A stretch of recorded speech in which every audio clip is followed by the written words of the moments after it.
toi qui vis pour l'éternité, au saint nom puissant de notre Seigneur Jésus-Christ, nous avions ainsi prié. Amen. Amen. Amen. Amen. On acclame les seigneurs.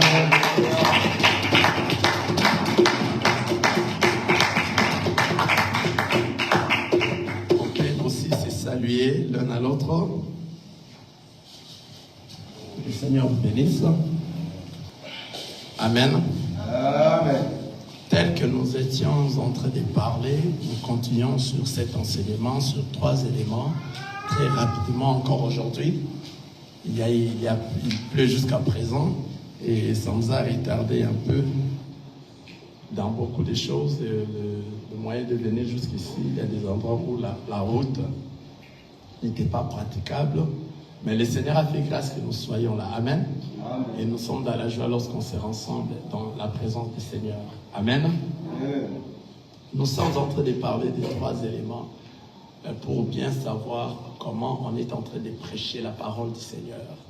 Nous prêchons, nous enseignons la parole, nous exhortons la parole et nous prêchons la parole. C'est pour ça que nous avions commencé depuis il y a de cela 2 semaines. Aujourd'hui, c'est notre 3e semaine. On a longtemps parlé sur l'enseignement et nous avions parlé c'est quoi l'enseignement. On a même donné des explications pour que quelqu'un sache que l'homme de Dieu est en train d'enseigner. De quoi est-ce qu'il s'agit? On a tout parlé. Amen. Il y a des vidéos dans le YouTube car l'enseignement explique tout et l'enseignement est la base de toute écriture. Ça explique toute écriture. Dans l'enseignement, il y a toutes les questions possibles, savoir le pourquoi, le quand, le comment de toute écriture. Donc si vous êtes bien enseigné, c'est par rapport à cet enseignement et ça va apporter la crainte de Dieu dans vous. Alléluia. Amen. Maintenant, l'enseignement, c'est faire grandir spirituellement, l'intelligence spirituelle dans nous, afin que nous sachions réellement, connaître réellement de quoi est-ce que le Seigneur est en train de nous parler dans la parole du Seigneur, la pensée des dieux. Alléluia. C'est pour cela que nous avions dit, ce n'est pas tout le monde qui doit venir parler de la part du Seigneur, car ceux qui doivent parler de la part du Seigneur sont ceux-là qui ont déjà été mandatés depuis l'éternité. Donc ce n'est pas tout le monde, car on peut te donner ces livres ici, la Bible. On te donne ça et toi tu crois que tu as la parole du Seigneur, mais tu ne sais absolument rien de ce qui est à l'intérieur. Tu peux commencer à lire, à ne pas venir à l'église et tu te dis que comme je suis là, je suis bien, j'ai la parole. Aller à l'église ou ne pas venir à l'église, moi, je comprends des écritures, je lis déjà, je suis bien, je t'ai dit, mon frère, tu ne sauras absolument rien. Car le possesseur de ces écritures lui-même est venu pour nous dire que je suis venu faire quoi? Je suis venu faire quoi? Publier les choses cachées depuis l'éternité. Donc tout ce qui est ici sont des choses cachées dans ces livres. Et si c'est pour cela, on a pris ces livres, on a donné à une personne qui a beaucoup étudié. Alléluia. Amen. Qui est allé aux universités, il a fini les bachelors, il a fini tout. On a donné ces livres, lis-nous ces livres. Il prend comme ça, il dit lui-même, non, je ne saurais pas. Je ne saurais pas lire ces choses ici. Vous comprenez? Amen. Donc ces choses ici, cela ne dépend pas de l'intelligence du monde. Alléluia. Amen. Ça dépend de la sagesse du Seigneur. Si lui seul t'a choisi et mandaté dans ces choses, c'est ainsi que toi tu viendras. Car lorsqu'il t'a mandaté, il t'a envoyé, lui-même à reposer dans toi sa sagesse et son intelligence à voir ces choses et à comprendre, à bien expliquer maintenant à la masse. C'est ainsi que la masse, les enfants de Dieu seulement, ce sont eux-là qui vont reconnaître la voix du Père, car ils étaient avec le Père depuis l'éternité, avant la fondation du monde. Amen. Quelqu'un voit ça? Voilà, c'est pour cela, ça, ce ne sont pas de la blague. Quelqu'un ne peut pas venir ici, je vais prêcher. Donc, ou bien, il commence à prêcher seulement comme ça. Amen. Donc, le Seigneur, Dieu seul, nous a dit, poussés par l'Esprit, les hommes ont parlé de sa part. Qui sont ceux-là qui ont parlé de sa part? Ne sont que ceux qui ont été mandatés par lui de les fondements, la fondation du monde. Avant même. Avant le début de la création du monde. Ils ont déjà été choisis. C'est comme avait dit Paul. Paul était déjà choisi. C'était juste au moment, dans le livre des Galates, Lorsque l'heure est arrivée, c'est à ce moment-là maintenant que le Seigneur a ouvert les yeux et les oreilles et il a compris les Écritures. Il commençait maintenant à parler de la part du Seigneur. Mais il a déjà été choisi depuis le ventre de sa mère. Ah. Amen. Nous savons aussi qui encore? Samuel, qui encore a été choisi comme ça? Depuis le ventre de sa mère. Josué. Donc, c'est-à-dire, tous ceux qui viennent prêcher cette parole, ils ont déjà été choisis depuis. C'est pour cela, lorsqu'ils viennent ici, ils doivent donner la parole, la pensée de Christ. Ce n'est pas nos pensées humaines, que la pensée de Christ soit publiée. Car ces choses ont été cachées et lui-même est venu publier, ces pensées qui ont été cachées depuis la création. L'autre fois, nous avions pris son exemple à lui-même dans l'exemple de blé et le livret. Lui-même a pris le blé et le livret. Nous avions compris ça. Il y a des enseignements dans le YouTube. Il nous a expliqué comment est-ce que nous devons prêcher ces choses. Il a donné des explications. Amen. Voilà, nous avions dit dans l'enseignement, on a beaucoup parlé sur l'enseignement, mais aujourd'hui nous allons parler de l'exhortation. Amen. Dans la parole, nous avez dit sans l'enseignement, les chrétiens restent immatures. Donc l'enseignement donne la maturité spirituelle à chacun de nous. Vous voyez, c'est ce qui fait grandir. C'est la base même de toutes choses. Amen. Maintenant, nous allons parler de l'exhortation. Amen. L'exhortation. Nous allons lire dans le livre de Hébreux, chapitre 3, le verset 13.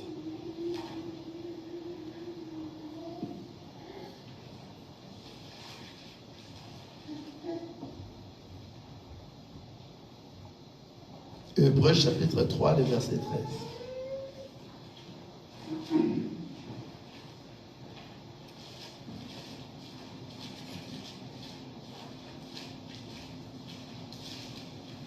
Hébreux chapitre 3, frère Vaki. Hébreux chapitre 3, verset 16.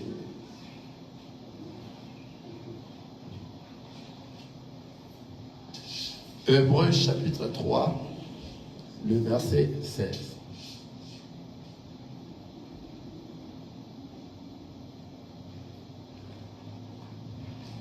Nous sommes dans le livre des Hébreux, chapitre 3, verset 13.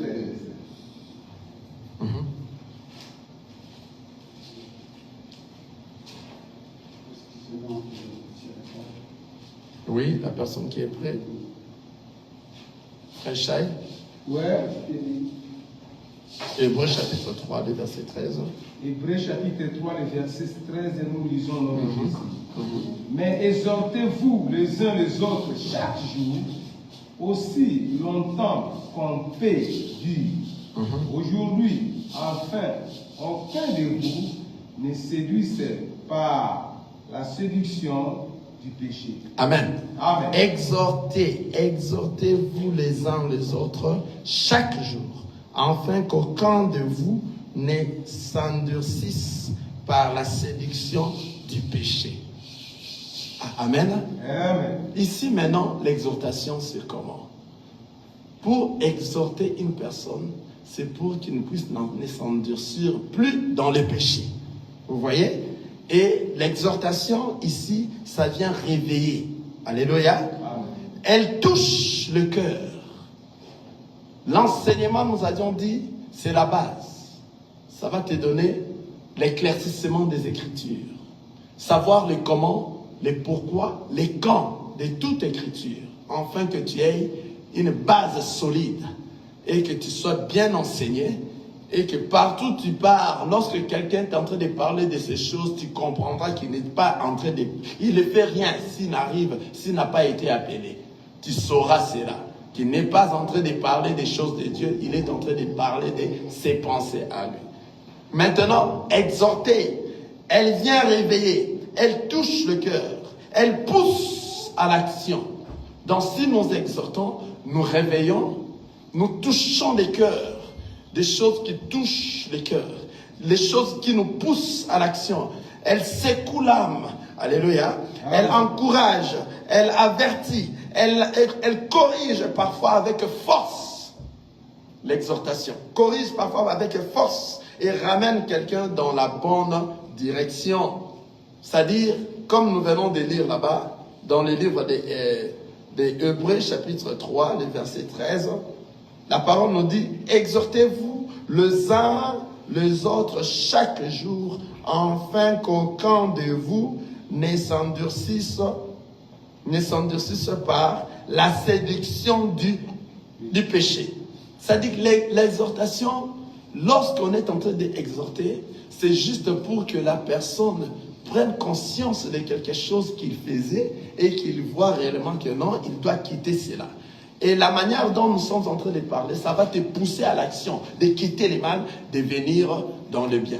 Donc ça va secouer l'âme. Elle va corriger parfois avec force. Vous voyez? Donc c'est donc un appel pressant. Donc un appel qui va te presser à aller directement faire le bien. Alléluia. Ça va t'encourager dans des choses que toi tu croyais que c'est impossible. Et ça va élever le nom de Jésus-Christ au-dessus de toutes choses, afin que tu saches réellement il y a un créateur qui a fait ceci. Amen. Amen. Vous voyez? Donc nous allons prendre un exemple de l'exhortation. Nous prenons l'exemple dans le livre de Job, chapitre 5, le verset 18. Job, soyez avec moi un peu rapidement, je n'ai pas assez de temps. La pluie nous a pris tout le temps au début. Job chapitre 5, le verset 18. Et le frère Shai, tu as préparé Osée chapitre 6, le premier verset et le second. Nous sommes dans Job chapitre 5, le verset 18. Nous lisons au nom de Jésus-Christ. Amen. Il fait la plaie et il a la bande. Il blesse et sa main guérit. 6 fois il te délivrera de l'angoisse. Et 7 fois le mal de ta terre. Reprenez cela. Il fait la plaie après. Il fait la plaie et il la bande. Il blesse et sa main guérit. Amen. Cette écriture, nous avions vu ça lorsque nous étions en train de parler sur la parabole du Samaritain. Amen. Amen. Il fait la plaie et puis il fait quoi? Il la bande.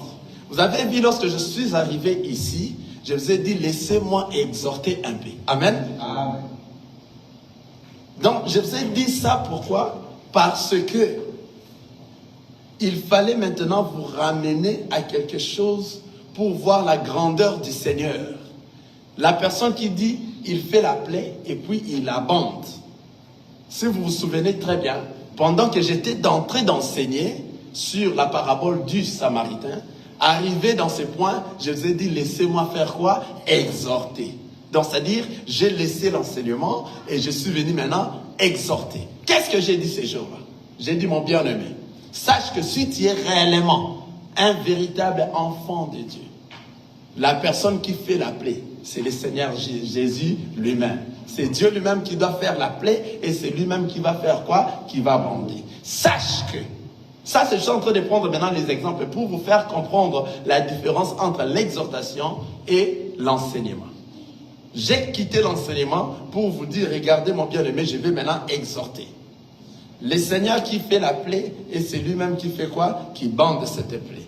Et je vous ai dit, mon bien-aimé dans le Seigneur, sauf que si tu n'es pas un véritable enfant de Dieu. Mais si tu es un enfant de Dieu, c'est le Seigneur lui-même qui va faire la plaie dans toi. Alléluia. Amen. Comme lui-même avait envoyé qui? Les brigands pour frapper, tabasser qui? Cet homme qui est venu quoi? De Jérusalem. Vous voyez? Donc c'est lui-même le père qui avait fait quoi? Qui avait tué son fils. Quelqu'un est en train de voir ça? C'est pour cela j'ai dit, regardez maintenant, je vais t'exhorter maintenant. Sache que la situation que toi tu es en train de traverser aujourd'hui, si réellement tu es un enfant de Dieu, c'est le Seigneur Dieu lui seul, avec ses calculs, avait fait cela pour toi afin qu'il te redresse lui-même encore. Et lorsque lui seul va venir bander les plaies que lui seul avait blessées, ça sera l'élévation dans ta vie. Amen. Vous comprenez comment est-ce qu'on est en train de prêcher la parole du Seigneur? Ici, je suis en train de donner des exemples pour comprendre la différence entre exhorter et faire quoi? Et enseigner. Comme nous avions dit, l'exhortation vient maintenant réveiller, touche le cœur Vous voyez comment est-ce que lorsqu'après avoir dit cela, le cœur a été touché et ça vous a poussé à dire Amen. Vous comprenez? Donc vous comprenez maintenant que non, ce que je suis en train de dire, vraiment en tout cas, il y a un Dieu qui peut faire ça. Il n'y a pas une autre personne et ce Dieu-là existe. Et la situation que je suis en train de traverser, que je sache, c'est lui-là qui a tué lui-même son fils, c'est lui-même qui a rendu son fils la gloire.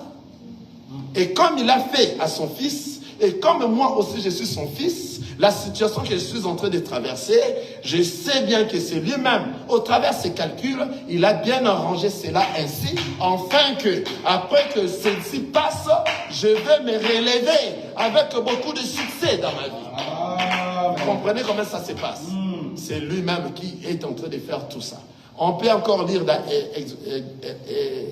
Exode, Osée, c'est la même chose. Ça doit être la même lecture, toujours dans ce que nous avions tiré de la... Osée 6.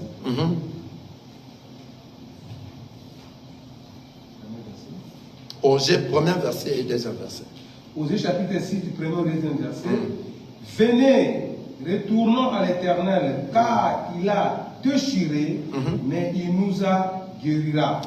Il a frappé, mais il bandera nos pleurs. Il nous rendra la vie dans 2 jours.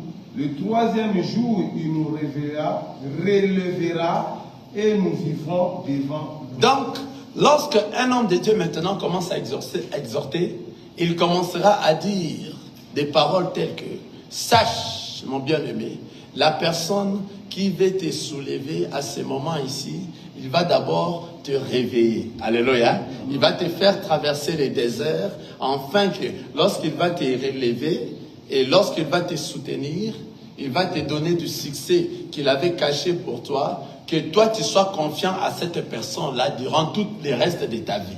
Vous voyez? Donc la personne va t'exhorter en te disant que la situation que tu traverses aujourd'hui, sachez que cette situation-là, le Seigneur l'a déjà bien programmée. Mais tu devais traverser cela. Pourquoi? Parce que toi, tu es un olivier sauvage. Quelqu'un voit ça? Donc, après avoir coupé cela, on doit bien tailler. Quelqu'un voit ça? Et lorsqu'on va tailler, c'est à ce moment-là que ça va prendre la forme. Alléluia. Amen. Comme Noé. Qu'est-ce que faisait Noé? Il partait pour la construction de quoi? De l'arche. Il partait cueillir le bois des coffrets. Après avoir cueilli le bois des coffrets, il ramenait. Il y avait tant beaucoup d'arbres, beaucoup de bois dans la forêt. Mais lui est allé choisir seulement le bois de quoi? Des coffrets. Vous voyez? Après, il fera quoi? Il va bien détailler pour le mettre dans l'arche. C'est-à-dire le bois. Il y a plusieurs bois, mais le Seigneur t'a choisi. Et toi, comme on t'a choisi, tu dois traverser les déserts. Vous voyez maintenant, là on est en train d'exhorter. Mon bien-aimé, sache que tu dois traverser les déserts parce que là où tu es, tous ces gens-là à qui tu es ensemble avec eux aujourd'hui, ce n'est pas eux tous qui vont vivre ta gloire que le Seigneur est en train de réserver pour toi. Alors à ce moment ici, il faut qu'il te taille convenablement. Il faut que tu traverses réellement les déserts et c'est lui-même qui te fait ça. Vous comprenez? Amen. Si tu es un enfant de Dieu, à moins que tu sois un enfant de Dieu, mais si tu ne l'es pas, sache que là, c'est le diable qui est en train de faire de toi tout ce qu'il fait. Car le diable, si toi tu n'es pas un enfant de Dieu, tu es la poussière. Alléluia. La poussière, c'est la nourriture de quoi? Du serpent. Vous voyez? Donc le serpent, on l'avait recommandé de manger la poussière. Je vais encore ouvrir un peu. Alléluia. Là-bas, je vais ouvrir un enseignement un peu, que les serpents, dans la Bible, on l'a dit qu'il mangera quoi? La poussière. Mais en réalité, les serpents n'ont jamais mangé de la poussière. Et qu'est-ce qu'on a voulu dire là-bas? Voilà, maintenant je rentre dans l'enseignement. J'étais dans l'exhortation, vous comprenez? Je rentre maintenant dans l'enseignement. Qu'est-ce qu'on a voulu dire cela?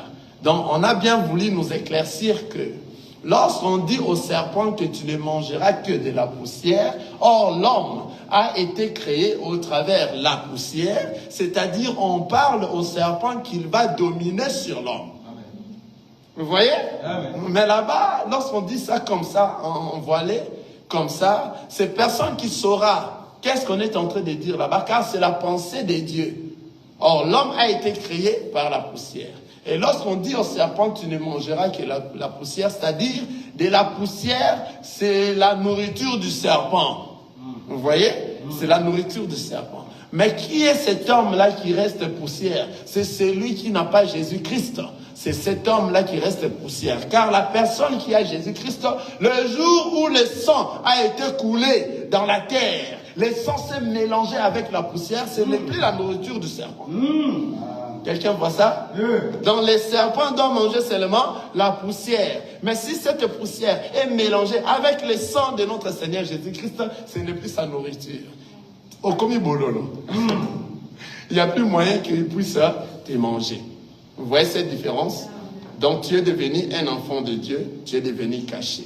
Alors tout enfant de Dieu qui marche en dehors de la parole du Seigneur, c'est la nourriture du serpent. Amen. Vous voyez? Et le serpent va bien te manger. Là, ça ne nous concerne pas. Ceux qui nous concernent sont ceux seulement qui sont enfants de Dieu. Ce ne sont que ceux qui seront frappés par lui-même le Père. Car lorsqu'il est en train de te frapper, il est en train de t'arranger, en fait. Il est en train de te donner la forme. Car après cet châtiment que lui-même est en train de faire dans toi, il y a une très grande élévation qui viendra. Et c'est comme ça. Et cette élévation, pendant que l'élévation viendra, toi, tu ne laisseras pas le Seigneur, car il t'avait déjà taillé à la forme qu'il faut.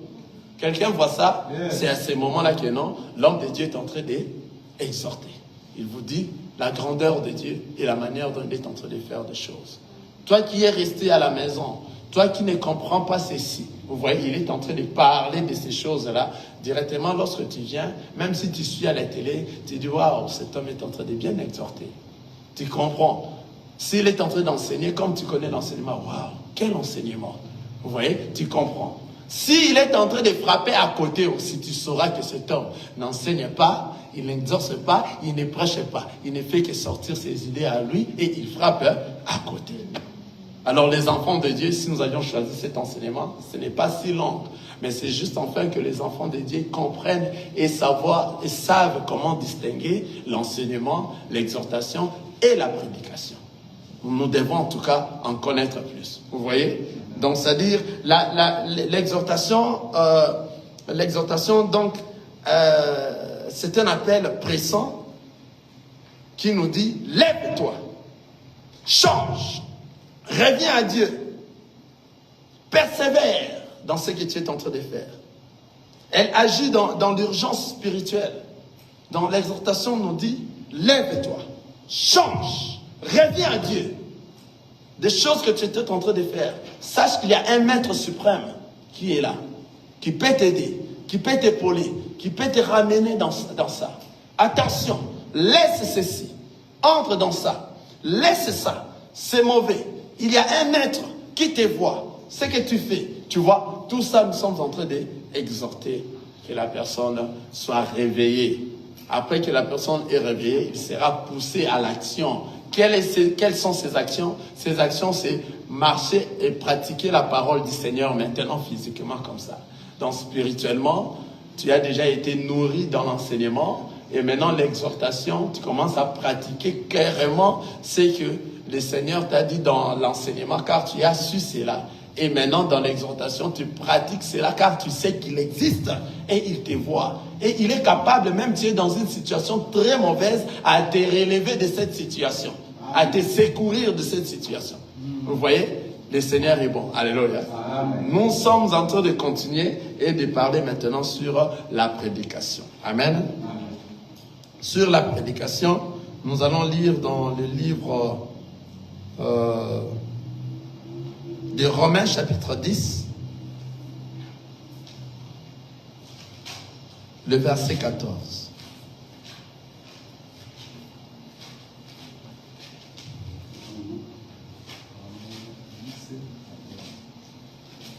Nous sommes dans le livre de Romains, chapitre 10, le verset 14. Nous lisons au nom de Jésus-Christ. Amen. Comment donc invoquerait-il celui en qui n'ont pas cru? Et comment croiront-ils en celui dont ils n'ont pas entendu parler? Et comment entendront-ils parler s'il n'y a personne qui prêche? Ah. Tu reprends maintenant, nous allons aller petit à petit. Nous sommes dans Romains chapitre 10, le verset 14. Oui. Comment donc? Ici, nous ne sommes plus dans l'exhortation, nous sommes maintenant dans la prédication. Amen. Comment donc invoqueront-ils celui en qui ils n'ont pas cru? Et comment croiront-ils en celui dont ils n'ont pas entendu parler? Et comment entendront-ils parler s'il n'y a personne qui prêche? Ah. La première, allons-y encore une fois de plus, mon frère. Comment donc invoqueront-ils celui Comment donc invoqueront celui en qui ils n'ont pas cru? Celui en qui ils n'ont pas cru. Donc, c'est-à-dire, pour prêcher la parole de Dieu, la prédication, c'est la proclamation, c'est l'annonce. Vous voyez, vous annoncez qu'il y a quelqu'un qui est mort pour toi et que la personne doit croire d'abord à cette personne-là. Maintenant, comment donc? Lisez un peu pour m'aider. Oui, comment donc invoqueront-ils celui en qui ils n'ont pas cru? Voilà, comment est-ce que les gens, le peuple peuvent invoquer la personne à qui ils n'ont pas cru? Ils n'ont pas cru. C'est-à-dire, il faut qu'on vienne vous annoncer qui est cet homme-là. Afin que vous puissiez avoir la connaissance de cet homme-là. Il faut croire de cet homme-là, comme le peuple d'Israël. Jusqu'à présent, ils ne croient pas que le Seigneur Jésus-Christ est Dieu. Ils ne croient pas que c'est lui-là qui est venu. Jusqu'à présent, ils attendent qu'il vienne. Comment aller prêcher Jésus là-bas en Israël? Hein? Vous voyez ça? Maintenant, la prédication, c'est annoncer la parole de Dieu. Vous voyez? Donc la prédication, c'est proclamer, la proclamation, pour faire croire d'abord à la personne qui est venue. Car si les gens n'ont pas d'abord cru, les musulmans qui n'ont pas encore cru que le Seigneur Jésus-Christ est Dieu, que c'est lui le véritable Dieu, donc il y a des choses de Mahomet, c'est de la fausseté. S'ils n'ont pas encore cru ça, comment est-ce que tu peux annoncer la parole? Comment est-ce que tu peux prêcher là-bas? Comment est-ce que tu peux exhorter ou bien tu peux enseigner si la personne n'a pas encore cru? C'est-à-dire, pour enseigner et exhorter, il faut d'abord qu'il y ait une proclamation. Il faut annoncer, l'annonce. Qu'il y ait quelqu'un qui est mort pour toi et pour moi. Il s'appelle, là je suis en train de prêcher, il s'appelle Jésus. Il a fait tomber son sang afin que toi tu aies la vie. Il faut que toi maintenant tu croies à ces écritures-là. Vous comprenez? Que tu croies à ça. Une fois que toi tu es déjà chrétien en croyant à la croyance à ça, c'est ainsi que non, l'homme de Dieu viendra maintenant te donner des explications claires de ce Jésus-là. Le Jésus que je suis en train de dire, son véritable nom est la parole de Dieu. Là, je commence à enseigner. Vous comprenez?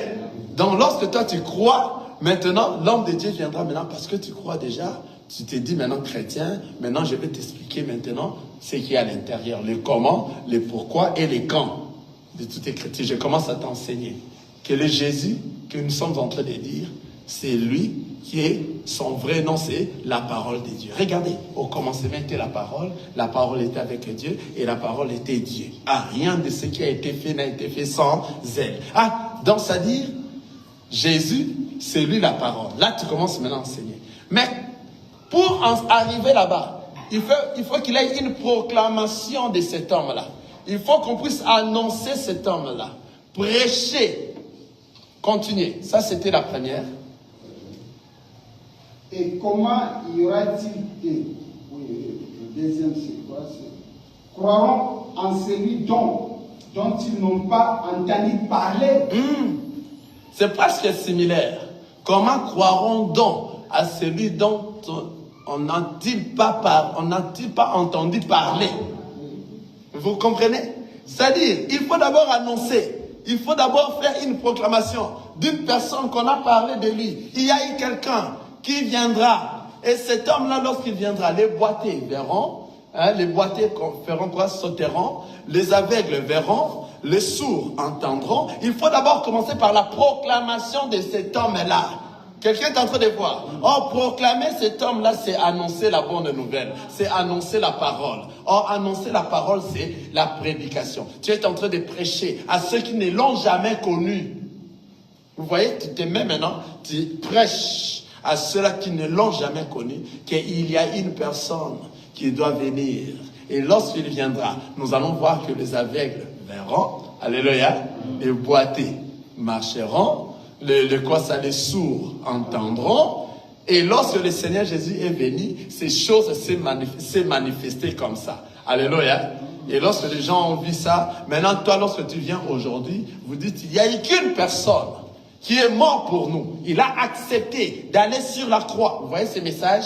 Ces messages directement entrés, c'est le message de la prédication.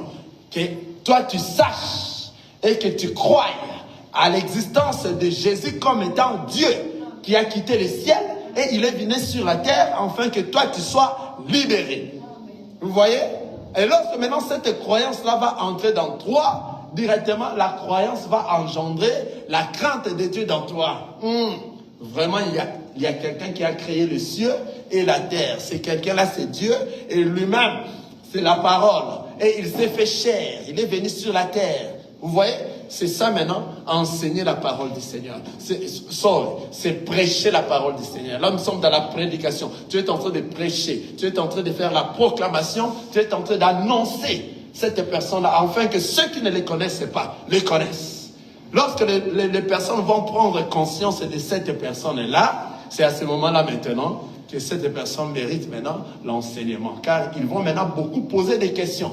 Maintenant, des questions qu'ils vont poser, toi maintenant tu apportes un enseignement pour donner la base maintenant. Alléluia. C'est pour cela l'évangélisation, beaucoup dans l'évangélisation, on est en train de prêcher.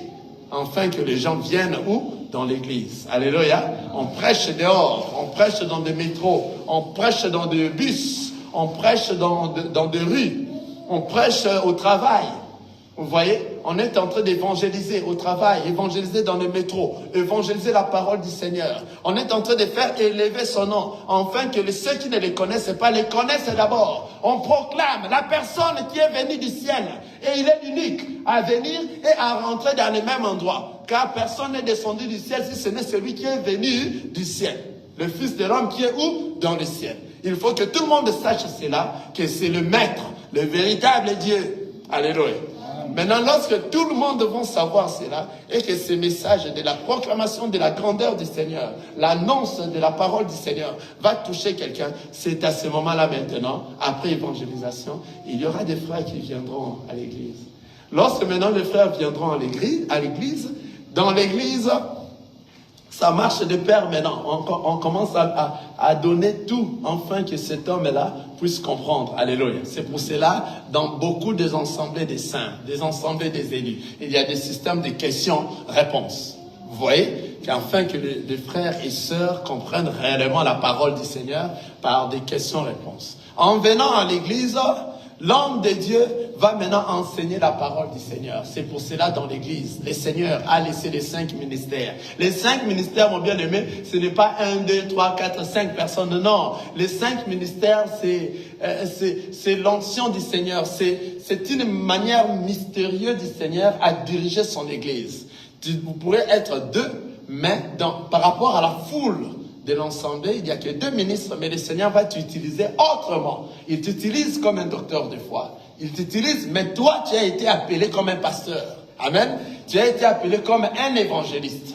Mais tu as été appelé comme un apôtre. Mais comme c'est dans l'ensemble, le Seigneur Dieu seul, c'est un mystère. Alléluia. Il va t'utiliser d'une autre manière par rapport à la foule, par rapport à la demande aussi de la foule. Et tu commences à des fois enseigner la parole du Seigneur. Et tu enseignes. Tu as pris un peu la place comme un docteur, mais tu te sens beaucoup plus mieux lorsque tu es un pasteur. Si tu es pasteur. Vous voyez? Donc, le Seigneur va varier des choses dans toi pour totaliser les 5 ministères dans l'ensemble. C'est pour ça que nous sommes là, mais des fois nous enseignons la parole du Seigneur. Lorsqu'on est en train d'enseigner cela, tu vois réellement que non, wow, il a pris la casquette d'un docteur. Vous voyez? Il enseigne comme un docteur. Vous voyez? Parce que ce n'est même pas nous qui faisons cela. C'est le Seigneur Dieu lui-même qui va faire ce mystère afin que cela se réalise ainsi. Il donne la grâce. C'est lui qui mandate. Vous voyez? Donc ce n'est pas question des 5 ministres, non. Les 5 ministères, c'est dans l'assemblée là où réellement les hommes de Dieu sont là. Il peut être seul. Mais lorsque le Seigneur l'a mandaté dans cet endroit, et le Seigneur va l'utiliser à sa manière. Alléluia. Vous voyez comment est-ce que ça se passe. Et il va enseigner. Toi qui es venu de dehors, on t'a prêché la parole du Seigneur, on a évangélisé cette parole auprès de toi. Tu es venu maintenant à l'église. C'est là maintenant que tu vas vraiment manger la nourriture. Dans quoi? Dans la base qui est l'enseignement. Et puis lorsqu'on est en train d'enseigner, au même moment, l'homme de Dieu peut commencer à exhorter aussi pour te montrer réellement que c'est Dieu-là que toi tu es en train de connaître. Il existe et il fait quoi? Il agit. Vous voyez? Donc nous sommes en train de faire balancer, à savoir la prédication, à savoir l'enseignement et l'exhortation. Quelqu'un est en train de nous suivre vraiment. Amen. Que le Seigneur vous bénisse. Donc ça dit, comme nous avions dit, la prédication est une proclamation. C'est d'annoncer la parole avec autorité, sous l'onction. Donc vous êtes animé par l'onction de Christ pour parler de sa part. Et nous sommes en train de lire le livre de Romains chapitre 10, le verset 14. Nous avions lu la première partie, la première phrase. Deuxième phrase, nous sommes aux troisième phrase maintenant. Troisième phrase. Et comment entendront-ils parler s'il n'y a personne qui prêche? Comment entendons-ils parler s'il n'y a personne qui prêche? C'est pour ça, lorsque la personne est venue prêcher, il faut qu'on puisse faire quoi? L'envoyer. Il faut qu'on puisse l'envoyer, les mandater. Il faut que la personne soit là pour parler de la part du Seigneur. Ce n'est pas tout le monde qui peut parler de la part du Seigneur. Comme nous avions dit ici, sous l'onction pour convaincre, toucher et amener une décision. Donc la proclamation se contente par des fois des explications de Jésus. Amen. La proclamation se contente des fois par des explications de Jésus. Car qui est Jésus? Pendant qu'on est en train de proclamer et on est en train de glisser un peu l'enseignement, afin que tu saches un peu. Mais pour que tu connaisses un peu plus, tu dois venir où? Dans l'assemblée. Et dans l'assemblée, tu vas maintenant avoir la nourriture qui est l'enseignement. La base, c'est qui va te soutenir afin que toi tu sois fort et que tu te conduises vraiment convenablement avec connaissance. Car la connaissance de la parole du Seigneur vient de l'enseignement. Quelqu'un voit ça? Vous connaîtrez la vérité et la vérité fera quoi? Vous en franchira. Donc pour connaître la vérité, je m'excuse, pour connaître la vérité, il faut enseigner. Il faut qu'il y ait quelqu'un qui doit faire quoi? Qui va prêcher d'abord. Après avoir prêché, annoncer, proclamer le nom du Seigneur, annoncer la parole du Seigneur. Et vous venez maintenant pour manger la nourriture. Et cette nourriture-là, c'est ce qui fera que vous allez connaître la vérité. La vérité, ce n'est pas, non, je l'ai vu là-bas passer. Oui, c'était vraiment les frères Patrice. Moi, je l'ai vu. Non, ce n'est pas ça la vérité. La vérité qu'on est en train de dire ici dans la parole du Seigneur, vous connaîtrez la vérité, c'est le Seigneur Jésus-Christ. C'est la parole de Dieu. Donc, c'est-à-dire, lorsqu'on dit vous connaîtrez la vérité, et la vérité vous en franchira, c'est vous connaîtrez la parole. Car le véritable nom de notre Seigneur Jésus-Christ, c'est la parole de Dieu. Vous connaîtrez cette parole. La personne qui ne connaîtra pas cette parole ne sera pas affranchie. C'est-à-dire, l'affranchissement, c'est la liberté. L'affranchissement, c'est la liberté. Nous serons libres, pas ici dans ce monde, nous savons, n'est-ce pas? Amen. On ne sera pas libre ici. Donc, c'est-à-dire, personne n'est libre. C'est lui qui sera libre et c'est lui qui doit marcher à la crainte de la parole du Seigneur en mettant en pratique la parole du Seigneur. C'est à ce moment qu'il cherche quoi? La liberté. Si tu mets en pratique la parole du Seigneur contre toutes les tentations possibles, la prière de toi c'est quoi? Seigneur Jésus, aide-moi enfin que je surmonte toutes tentations. Car tu avais dit aucune tentation ne pourra me faire tomber. Seigneur, sois avec moi afin que je continue tête haute avec toi, que je ne tombe pas, Seigneur. Je suis tenté. Or, la chair nous amène à beaucoup de tentations afin que nous puissions tomber. Mais la personne qui va rester persévérante jusqu'à la fin, c'est celui-là maintenant qui sera affranchi après l'enlèvement. Ce n'est pas dans ce monde ici. Quelqu'un souligne bien cela. Vous connaîtrez la vérité et la vérité vous affranchira. L'affranchissement viendra après l'enlèvement. C'est là où nous serons libres éternellement. Ce n'est pas dans ce monde ici. Amen. La liberté ne se trouve pas dans ce monde ici. Ici, nous sommes en train de se chercher encore. De se chercher comment est-ce que nous devons faire pour être libres, pour être libérés. Alléluia. Nous sommes encore liés. Car le monde est dirigé par les diables. Quelqu'un connaît ça l'histoire? Quelqu'un voit ça? Il est en train de voir ça dans les Écritures lorsque Satan tentait le Seigneur Jésus-Christ. Il a dit, tout m'a été donné. Vous allez voir dans le livre d'Apocalypse, il y a quelque chose, il y a des Écritures qu'on a dit que le pouvoir du monde est retourné vers qui? Vers le roi des rois, le Seigneur Jésus-Christ. Vous voyez tout ça? Maintenant, là-bas, Satan qui dit à Jésus pendant la tentation, il dit tout, c'est dans le livre de Marc, Luc. Tout m'a été donné, tout le pouvoir.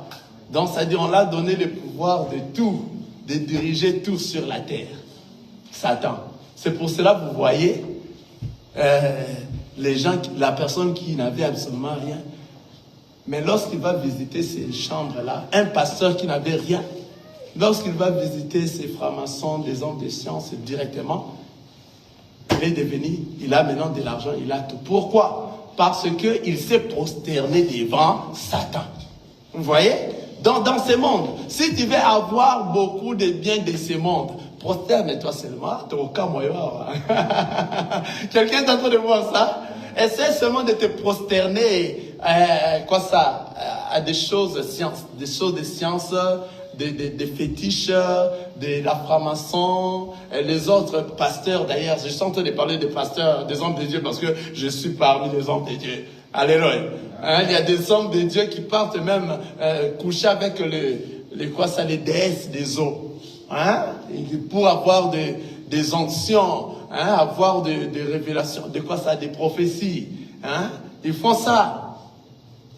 Tout ce qu'ils font là, ils sont en train de faire quoi? De se prosterner devant les diables. C'est la chose que Satan demandait à Jésus. Si toi tu te prosternes devant moi, je te donnerai tout ça, car tout m'a été donné. Vous savez où il avait reçu cela?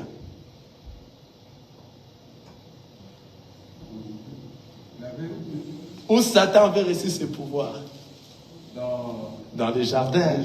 Amen. Amen. Alléluia. Satan avait reçu ses pouvoirs au jardin. Lorsqu'on avait interdit à l'homme de ne pas faire ceci, de ne pas manger, l'homme a mangé. C'est pour cela que Dieu avait puni. J'ai dit ça au début.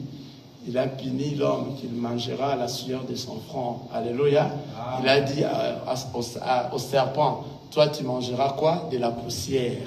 Donc toi tu domineras sur l'homme. Donc tout pouvoir, toi tu as eu sur quoi? Sur l'homme. Quelqu'un voit ça? Amen. Donc tu mangeras de la poussière. Donc tu vas dominer le monde. Tu vois? Le diable a pris ce pouvoir-là dans les jardins. Et il était conscient de dire à Jésus. Jésus n'avait pas réclamé. Qui t'a dit ça? C'est moi qui est le créateur de ce monde. Tu n'as pas le pouvoir de me dire ça. Non, Satan dit, tout pouvoir m'a été donné. Quelqu'un est en train de voir ça? Amen. Il était fier de le dire, mais nous n'avions pas vu les Écritures qui nous montrent que le Seigneur l'a contrarié. Non, car le Seigneur lui-même sait, oui. Le pouvoir qu'il a reçu, c'est pour manger quoi? La poussière. Donc dominer quoi? Les mondes. Mais moi, je ne suis pas des mondes. Vous vous souvenez, non? le Seigneur Jésus-Christ, mais lui, il n'était pas démon. Lorsqu'on l'a attrapé, on l'a amené auprès de... C'est qui encore Pilate. C'est lui qui lui avait dit que il faut que tu te défendes. On est en train de t'accuser, ceci, c'est là, ceci, c'est là. Il a dit quoi? Mon pouvoir n'est pas des sémantes. Si c'était des sémantes, les anges du ciel allaient descendre combattre pour eux. Vous voyez? Dans lui, les anges du ciel allaient descendre combattre pour eux, le Seigneur Jésus-Christ. Comme ce pouvoir n'est pas des sémantes, faites tout ce que vous voulez.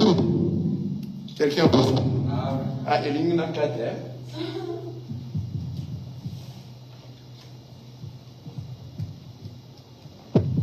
Comme ce pouvoir ici n'est pas de ce monde, mon royaume, d'ailleurs il avait répondu en titre du royaume, mon royaume ne vient pas. On t'a dit, on l'a demandé, c'est toi qui es le roi. C'est toi le roi des rois. Il dit, mon royaume ne vient pas de ce monde. C'est pour cela, étant dans ce monde, il a reconnu que le diable avait ce pouvoir-là, car on l'a donné le pouvoir de manger de la poussière. Donc de dominer le monde, mais pas lui. Pas lui.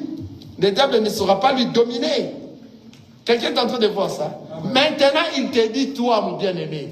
Alléluia.